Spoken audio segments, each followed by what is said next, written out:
नमस्कार साथियों, अगर टीचर किसी एक जनपद से किसी दूसरे जनपद में आता है तो ऐसे में उसकी सीनियरिटी 0 होगी या नहीं होगी। इस पे दोस्तों बहुत बड़ी माथापच्ची हो रही है। सरकार दोस्तों खुद फंस चुकी है और सरकार ने एक बड़ी बात कह दी है। गवर्नमेंट का कहना है कि मौलिक नियुक्ति को ही हम मुख्य नियुक्ति मानेंगे। अब चाहे ऐसे में कोई ट्रांसफर लेके आए या ना आए, हमें कुछ मतलब नहीं। अभी दोस्तों जो प्रमोशन की जो मैटर चल रहा है, बिना हेड यानी पद दिए हुए आपको प्रमोट किया जा रहा है, आपको बिना पैसा दिए हुए आपसे काम लिया जाएगा हेड का। तो यहाँ पर साथियों सबसे बड़ी बात है कि सरकार अब मौलिक नियुक्ति देख रही है। यह साथियों पहले क्या होता था कि पहले एक जनपद से दूसरे जनपद में ट्रांसफर होते थे तो गवर्नमेंट कह देती कि आप 0 हो गए 0। लेकिन साथियों अब सरकार मौलिक नियुक्ति देख रही है और उसी के बेस पे इंचार्ज हेड बनाए जा रहे हैं। आखिर बड़ी खबर है दोस्तों, एक ओर से जीत हो गई है और तमाम जो कोर्ट ने भी आदेश दिया है और सुप्रीम कोर्ट ने भी दोस्तों आदेश दे दिया है कि मौलिक नियुक्ति को ही मुख्य नियुक्ति माना जाए, प्रथम नियुक्ति माना जाए। अब चाहे वो ट्रांसफर ले या ना ले, इससे कुछ मतलब नहीं है। और सबसे बड़ी बात है दोस्तों कि म्यूचुअल के मैटर में जब म्यूचुअल ट्रांसफर होते हैं एक जनपद से दूसरे जनपद में, तब भी दोस्तों ये सीनियरिटी 0 कर दी जाती है, जो कि गलत है। दोस्तों आज हम चर्चा करने आ रहे हैं। अतः साथियों सही और सटीक जानकारी के लिए आप हमारे चैनल एम्प्लॉयड हेल्पर को यहाँ सब्सक्राइब जरूर कीजिए। देखिएगा साथियों, सबसे पहले एक साइड से एक आदेश देखिएगा। यहाँ पर नियमावली में आपको दिखा रहा हूँ ज्येष्ठता के संबंध में 22.22 है, जिसका पैराग्राफ फर्स्ट है। किसी संवर्ग में किसी अध्यापक को ज्येष्ठता मौलिक रूप से उसकी नियुक्ति के दिनांक से अवधारित की जाएगी। यहाँ पर साफ साफ दे रहे हैं कि उसकी प्रथम नियुक्ति को ही उसकी मौलिक नियुक्ति मानी जाएगी और वही मानी जाएगी चाहे वह कहीं से भी चला जाए, कहीं से भी ट्रांसफर ले ले। नियम तो यही कहता है। परंतु यदि 2 या 2 से अधिक व्यक्ति एक ही दिनांक को नियुक्ति किए जाएं तो उनकी ज्येष्ठता क्रम अवधारित की जाएगी, जिसमें उनके नाम यथास्थिति नियम 17 या 17 का या नियम 18 में निर्दिष्ट सूची में आए हो। तो यहाँ पर इनका कहना है अगर कोई टीचर्स दोनों सेम बंदे हैं और एक ही स्कूल में ट्रांसफर लेके आए हैं तो यहाँ पर उसको सीनियर माना जाएगा। इसकी डेट ऑफ बर्थ ज़्यादा होगी और डेट ऑफ बर्थ अगर दोनों की सेम है तो इसमें अल्फ़ाबेटिकल माना जाएगा कि सबसे पहले किसका नाम आ रहा है तो उसको सीनियर माना जाएगा, अगर दोनों की मौलिक नियुक्ति सेम है और डेट ऑफ बर्थ सेम है। तो यहाँ पर साथियों सबसे टिप्पणी सीधी भर्ती द्वारा चयन किया गया कोई अभ्यर्थी अपनी ज्येष्ठता खो सकता है यदि किसी रिक्त पद का उसे प्रस्ताव किए जाने पर वह विद्यमान कारणों के बिना कार्यभार ग्रहण करने में विफल रहे।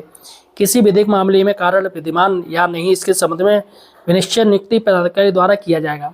तो फिलहाल साथियों ये सबसे बड़ी बात है कि सरकार भी दोस्तों कह रही है। देखिएगा एक और आदेश देखिएगा साइड से ज्येष्ठता निर्धारण के संबंध में।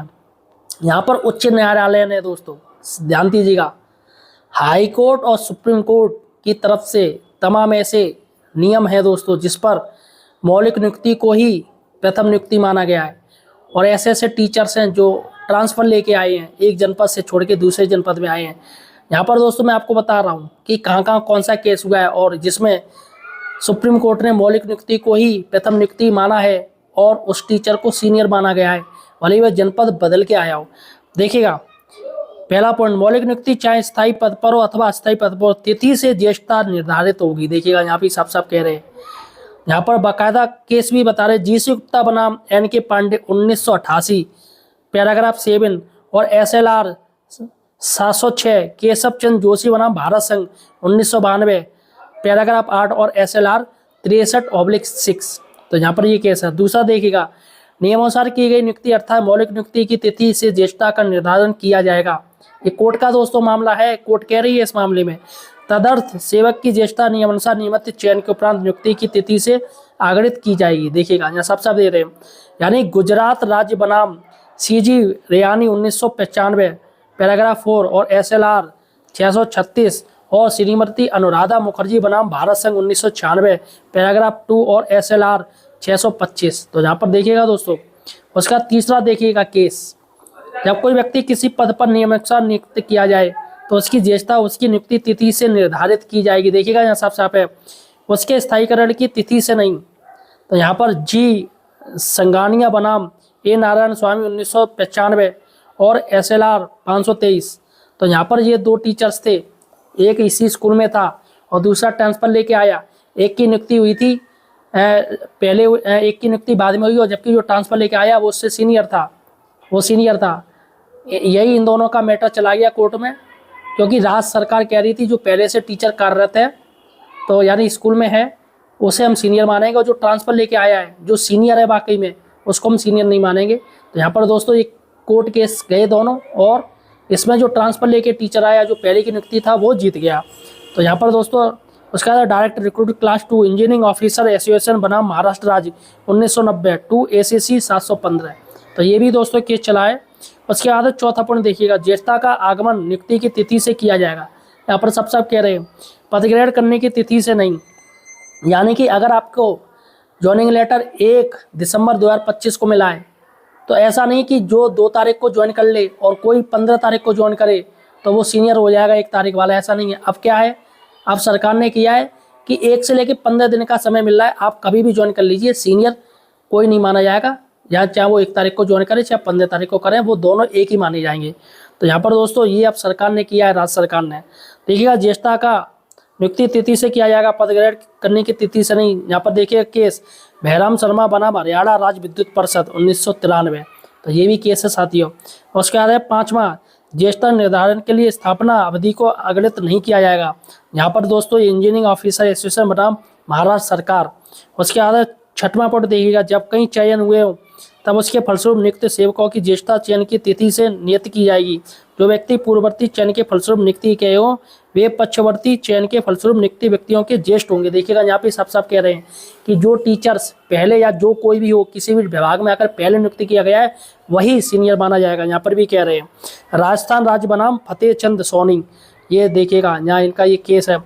उसके बाद 7वां देखिएगा, एक व्यक्ति का चयन सीधी भर्ती द्वारा सन 1977 में हो गया था, लेकिन उसे उसकी किसी गलती से बिना सन 1981 में नियुक्त किया गया। उच्चतम न्यायालय ने अवधारणा किया कि वह सन 1977 की चयन सूची के अनुसार ज्येष्ठता माना जाएगा। तो देखिएगा यहाँ पर यानी कोई टीचर्स था जैसे जो 2004 वाले जो विशिष्ट BTC वाले हैं उनको नियुक्ति काफ़ी लेट दी गई है, लेकिन सुप्रीम कोर्ट ने माना है जब इनका एडवर्टाइजमेंट निकाला गया उसी से ये सीनियर हो गए। तो यहाँ पर इसकी जो नियुक्ति है दोस्तों 1977 में हुई थी, लेकिन नियुक्ति पत्र दिया गया 1981 में। तो सुप्रीम कोर्ट ने माना कि 1977 ही इसकी नियुक्ति मानी जाएगी। देखिएगा उसके बाद है 8वां पॉइंट, पूर्ववर्ती चयन में असफल अभ्यर्थियों को पश्चावर्ती चयन से चयनित अभ्यर्थियों की नियुक्ति के उपरांत नियुक्त कर दिए जाने पर पश्चावर्ती चयन वाले अभ्यर्थियों के ऊपर ज्येष्ठता प्राप्त नहीं कर सकते हैं। और यहाँ पर 9वां पॉइंट है, नियमों में नियम प्रक्रिया का अनुसरण किए बिना ही की गई तथर्थ नियुक्ति के उपरांत तथर्थ सेवक का नियमित चयन हो जाने पर तथर्थ सेवक की सेवा अवधि ज्येष्ठता निर्धारण के लिए आगत नहीं की जाएगी। तो यहाँ पर साथियों ये मैंने आपको केस बता दिए, कुछ केस हैं यहाँ पर साफ देखिएगा। लेटर चल रहा है, लेटर ध्यान से देखिएगा।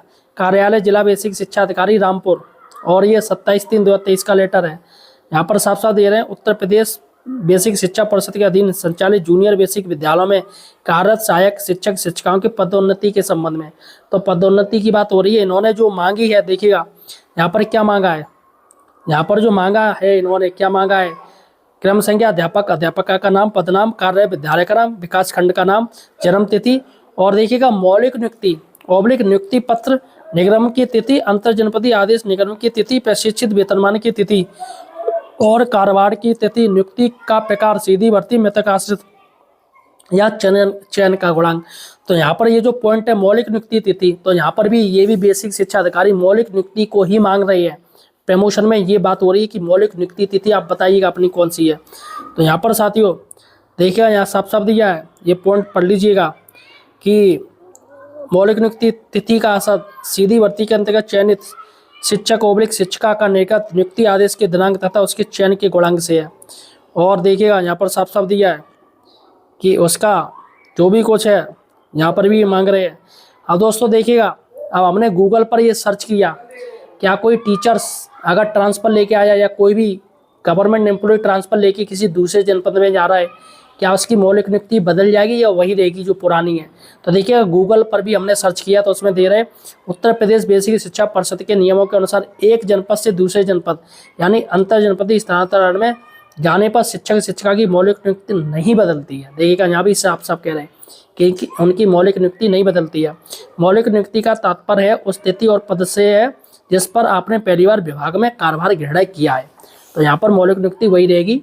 और स्थानांतरण के संबंध में प्रमुख नियम, सेवा अवधि, अंतर जनपदीय स्थानांतरण के बाद शिक्षक की वरिष्ठता, ध्यान से देखिएगा, अंतर जनपदीय स्थानांतरण के बाद शिक्षक की वरिष्ठता यानी सीनियरिटी नए जनपद में तय की जाएगी, लेकिन मौलिक नियुक्ति की तिथि वही रहती है जो पहली नियुक्ति की थी। तो अगर साथियों मौलिक नियुक्ति अगर वही मानी जा रही है तो कायदे में वही सीनियर माना जाएगा। फिर तो भाई नियम के अनुसार तो यही हो रहा है। मतलब आप ये कर रहे हो कि आपने कुछ बनाया है, अब आप कह रहे हो भैया खा लो इसे, लेकिन खाने नहीं दे रहे हो।